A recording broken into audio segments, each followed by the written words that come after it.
NH-27 সম্প্ৰসাৰণত অধিক ভূমি অধিগ্ৰহণৰ অভিযোগ যৌথ বৈঠকৰ দাবী NH-27 লেণ্ড এফেক্টেড কমিটিৰ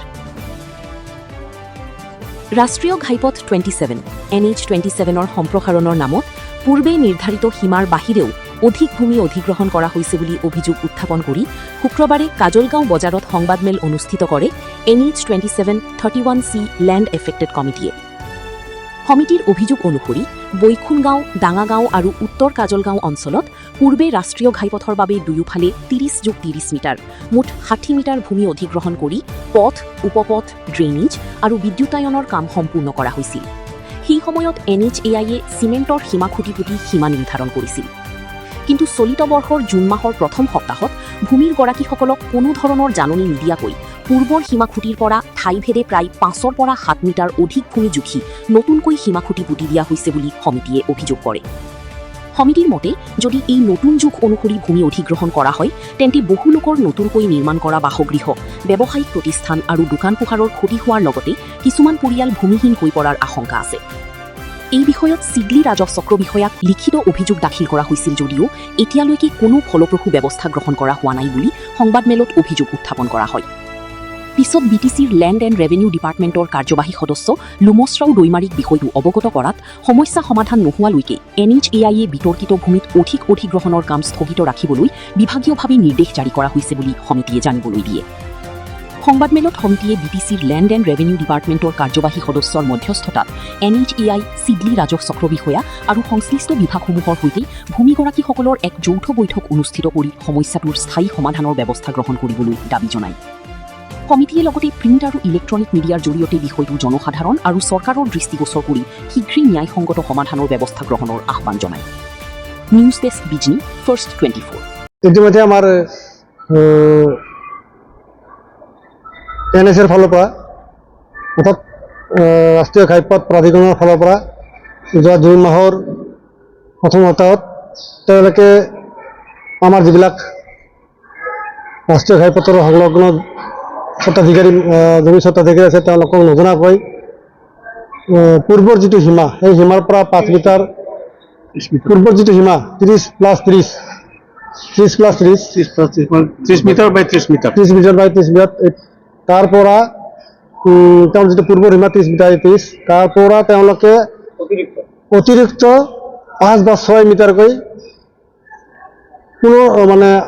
বেআইনীভাৱে অধিগ্ৰহণ কৰি নতুনকৈ খুঁটি পুতিছে তাৰ কাৰণে কিন্তু আমি আমাৰ ৰাইজৰ ফালৰ পৰা এটা আতংকৰ পৰিৱেশ সৃষ্টি হৈছে এই 5 মিটাৰ বা 7 মিটাৰ যিটো অধিগ্ৰহণ কৰিলে এই সম্পৰ্কত মানে আমাৰ মাজত এটা আলোচনা হ'ল যে কোনোবাই জানে নেকি কোনোবাই জনাইছে নেকি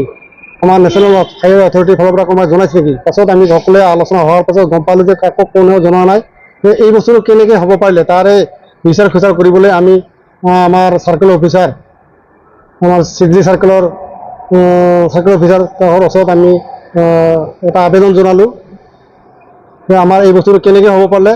ইয়াৰ এটা আমাৰ প্ৰকৃত শুদ্ধ বিচাৰ এটা লাগে কিন্তু আমাৰ চাৰ্কেল অফিচাৰ ডাঙৰীয়া তেওঁ ক'লে যে ঠিক আছে এই বস্তুটো লৈ আমি হাইৱে অথৰিটি আপোনালোকে জনসাধাৰণ আৰু আমাৰ অফিচৰ ফালৰ পৰা এটা তাৰিখ নিৰ্ধাৰণ কৰা হ'লে সেই তাৰিখ মতে আমি ৰাস্তাত যাম আৰু মাপিম বস্তুটো সঁচাকৈ হয় নে নহয় আৰু সেই হিচাপত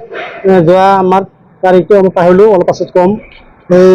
সেই হিচাপত তেওঁলোকেও আহিল আমিও গ'লোঁ ৰাষ্ট্ৰীয় ঘাইপথ প্ৰাধিকৰণৰ পৰাও আহিল আমি একেলগে বস্তুটো মাপিলোঁ যেতিয়া মাপ জোখ কৰোঁ এই বস্তুটো মাপ জোখ কৰাত মেইন দায়িত্বটো গ্ৰহণ কৰিলে আমাৰ হাইৱে অথৰিটিৰ তেওঁলোকৰ যিটো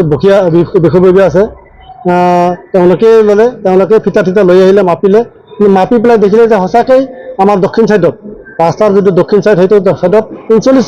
মিটাৰলৈকে 30 মিটাৰৰ ঠাইত 9 মিটাৰ ঠাই 9 মিটাৰ ক'ৰবাত 5 মিটাৰ ক'ৰবাত 7 মিটাৰ পৰ্যন্ত বেছি হ'ল তাতে আমি ধৰিলোঁ যে আপোনালোকে উত্তৰ ছাইডটো মাপিব লাগে তাৰপিছত উত্তৰ ছাইডটো মাপা হ'ল উত্তৰ ছাইডত মাপাত তেওঁলোকৰ যিটো পূৰ্বৰ সীমা 30 মিটাৰ সেই 30 মিটাৰৰ ঠাইত তেওঁলোকে মাপি উলিয়ালে 24.800 মিটাৰ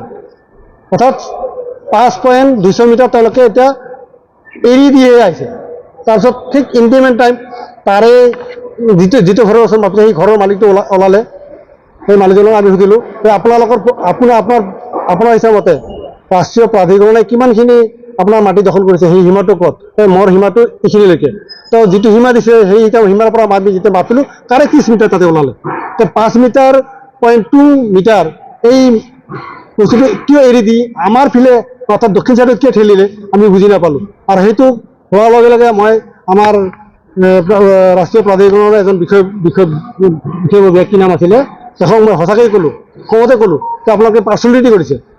মই অলপ ক'ব নালাগিছিলে কিন্তু ক'লোঁ যে পাৰ্চনেলিটি কৰিছে। আপুনিয়ে চাৰ্কেল অফিচাৰত ক'লে যে 30/30, কিন্তু এতিয়া আপোনাৰ 25/39 কিয় ওলালে? আপোনালোকে এতিয়া মীমাংসা কৰক। তেওঁলোকে তেতিয়া কোনো উত্তৰ নিদি পেলাই গুচি গ'লে। সঁচাকৈ এইটো এটা ডাঙৰ সমস্যাৰ বিষয় আছে। এই সমস্যাটো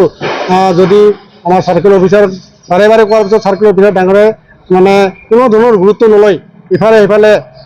আগুং বাগুং কৈ পেলাই আমাক মানে বহুদিন ঘূৰালে, প্ৰায় 2 মাহ ঘূৰালে। উপায়ন্তৰ হৈ পাই আমি BTC কৰ্তৃপক্ষৰ ওচৰত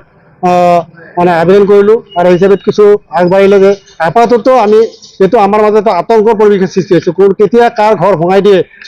তেওঁলোকে JCB বুলডোজাৰ লগাই সেইটো ঠিক নাই। সেই হিচাপে আমাক এটা ভাল চাজেশ্যন দিব লাগে আৰু সেই হিচাপে তেওঁলোকে এটা পৰামৰ্শ দিলে যে আমি আমাৰ ফালৰ পৰা এটা কাম কৰিব পাৰোঁ যে আমাৰ BTC কৰ্তৃপক্ষৰ ফালৰ পৰা আমি আপাতত এই সমস্যাটো ষ্টপ ৰাখিব পাৰোঁ। তেনেকুৱা এটা যদি কৰি দিয়ে আমাৰ কাৰণে ভাল হ'ব, পৰৱৰ্তী আমি আলোচনা কৰাৰ কাৰণে সুবিধা পাম। আৰু সেই হিচাপে আমি আগবাঢ়ি গৈ এই কামখিনি মানে ষ্টপ কৰাৰ কাৰণে আপাতত ষ্টপ কৰাৰ কাৰণে তেওঁলোকে এটা দায়িত্ব গ্ৰহণ কৰিলে। পৰৱৰ্তী সেইটোৱেই সমাধান নহয়, গতিকে পৰৱৰ্তী সমাধানখিনি আমি এতিয়া বিচাৰিছোঁ যে মাননীয় আমাৰ EMৰ জৰিয়তে আমি এইটোকে বিচাৰিছোঁ, যিটো চাৰ্কেল অফিচাৰে আমাক বাৰে বাৰে ওলাই কৰিছে, নেগলেক্ট কৰিছে, গতিকে তেওঁৰ বিৰুদ্ধে আমি আৰু কি ব্যৱস্থা ল'ম সেইটো আমাৰ ৰাইজৰ কথা হ'ব। কিন্তু আমি আপাতত বিচাৰিছোঁ যে আমাৰ এই যিটো গুৰুত্বপূৰ্ণ সমস্যা, এই সমস্যাটো সমাধানৰ কাৰণে মাননীয় BTC কৰ্তৃপক্ষৰ ফালৰ পৰা EM ডাঙৰীয়াই হওক, মাননীয় চিফ ডাঙৰীয়াই হওক, দায়িত্ব সহকাৰে BTC সভাকক্ষত তাতে গোটেইকেইটা দলক, গোটেইকেইটা পক্ষক NSI হওক, চাৰ্কেল অফিচাৰে হওক, চাৰ্কেল অফিচাৰৰ যিবিলাক আমাৰ বিষয়ববীয়া আছে মণ্ডল কাননগৰ ইত্যাদি কৰি গোটেইখিনিকে আমন্ত্ৰণ কৰি পেলাই ইয়াত আমাক ৰাইজকো আমন্ত্ৰণ কৰি যৌথ এটা আলোচনাৰ জৰিয়তে বস্তুটো কি সঁচাকৈ সেই বস্তুটো আমি আলোচনাৰ কাৰণে এটা মীমাংসা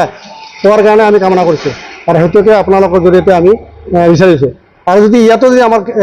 তেনেকুৱা ধৰণৰ সুফল নাপাওঁ তেতিয়াহ'লে আমাৰ যিটো গণতান্ত্ৰিক আন্দোলন, এই গণতান্ত্ৰিক আন্দোলনৰ গতিধাৰা আমি কিন্তু অব্যাহত ৰাখিবলৈ বাধ্য হ'ম। আমি হয়তো ধৰ্ণা কাৰ্যসূচী প্ৰদৰ্শন কৰিবলৈ বাধ্য হ'ম আৰু কিবা যদি তেনেকুৱা ধৰণৰ আছে আমি গণতান্ত্ৰিকভাৱে আমি এইটো আগবাঢ়ি যাবলৈ বাধ্য হ'ম। কাৰণ এইটো তেওঁলোকে আমাৰ কোনো ধৰণৰ স্পষ্টীকৰণ তেওঁলোকে দিব পৰা নাই। NIS দিব পাৰিছে এই 5 মিটাৰৰ কাৰণে, 7 মিটাৰৰ কাৰণে না চাৰ্কেল অফিচাৰে আজিলৈকে স্পষ্টভাৱে কৈ দিব পাৰিছে। গতিকে তেওঁলোকে স্পষ্টভাৱে আজিলৈকে কোনো ক্লিয়াৰ দিব পৰা নাই কাৰণে আমি ইয়াৰ বিৰুদ্ধে এইখিনিক লৈ আমি যে আমাৰ যে এটা জয় আছে এইটো আমি নিশ্চিত বুলি ভাবি আমি ইয়াক প্ৰতিৰোধ কৰাৰ কাৰণে আমি যিকোনো ধৰণৰ পদক্ষেপ গ্ৰহণ কৰিম। যদি আমাৰ এই আলোচনাৰ জৰিয়তে যদি সফল পাওঁ তেতিয়াহ'লে ভাল কথা, যদি নহয় তেতিয়াহ'লে আমি গণতান্ত্ৰিক পন্থা অৱলম্বন কৰাৰ কাৰণে আমাৰ যিখিনি